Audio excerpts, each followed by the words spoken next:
there'd be enough booze and drama and emotion to give us the push we needed. But then that Daphne girl showed up backstage and sort of knocked everything off track.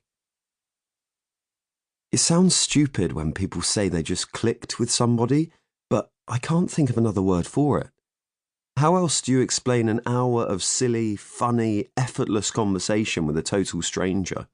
Or that weird, tingly electricity in my chest every time I made her laugh? So maybe it won't happen for me and Alice tonight after all. Or maybe it will. It definitely feels like something will happen tonight. There's a flurry of whispers from somewhere nearby, two people bumping into each other in the darkness, forming a momentary alliance in their search for me. And then there's that whooping seal bark of a laugh that immediately identifies one of them as Harv. I shuffle further back into the hedge, but somehow I'm sure he won't clock me. Call it intuition, or a sixth sense, or just being drunk and horny, but I know that either Daphne or Alice will find me before anyone else does. When we spilled out of the bar after Marek shouted, "Let's play sardines," I looked around to see both of them smirking at me. "I think Ben should hide," Alice said, and Daphne nodded her agreement. "Yep, Ben seems like a natural hider."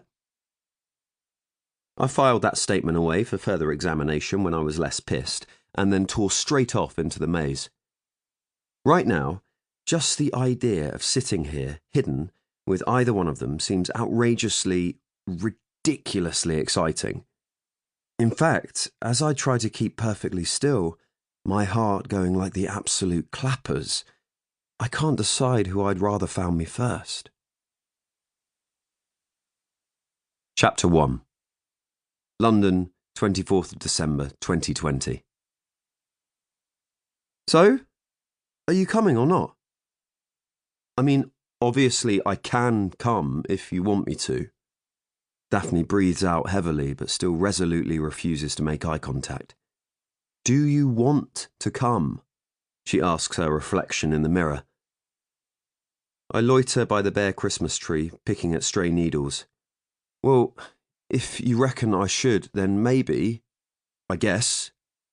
She snaps the brush back into her mascara bottle with impressive force. Ben, seriously, I'm starting to feel like Jeremy Paxman here. Can you just give me a yes or no? Well, I don't know. Will they be expecting me? I came last year. Yes, and what a great success that was, she says to the ceiling. And there's a pause where we both remember what a great success that was. Listen, she says, pinching the bridge of her nose. It's Christmas Eve drinks at my boss's. I don't even particularly want to go, so there's no reason why I should drag you along too. Well, like I say, I'm happy to come if you want me to.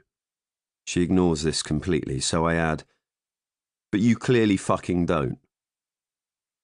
Finally, she spins round to look at me. I want you to come if you're going to actually talk to people and try to have a good time. I don't want you to come if you're going to stand in the corner like a grumpy arsehole, okay?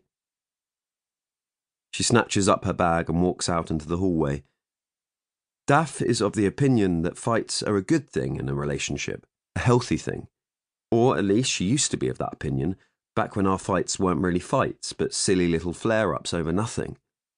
I'd get sulky at her for taking too long to get ready, or she'd shout at me for farting or imperfectly folding a bedsheet. And then after a volley of yells, we'd break off, hugging and giggling at the idea that we'd caught ourselves bickering like a sad old couple. But at some point during the last couple of years, something changed.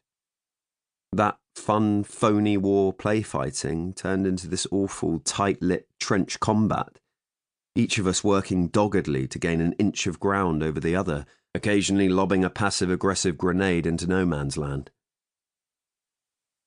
How did we get here? I wonder.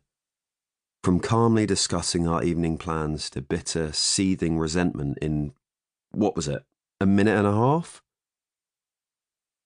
That's got to be some kind of spontaneous marital spat world record. Because the truth is, everything seems to lead to a fight nowadays. Every nod or murmur or question feels loaded and potentially explosive.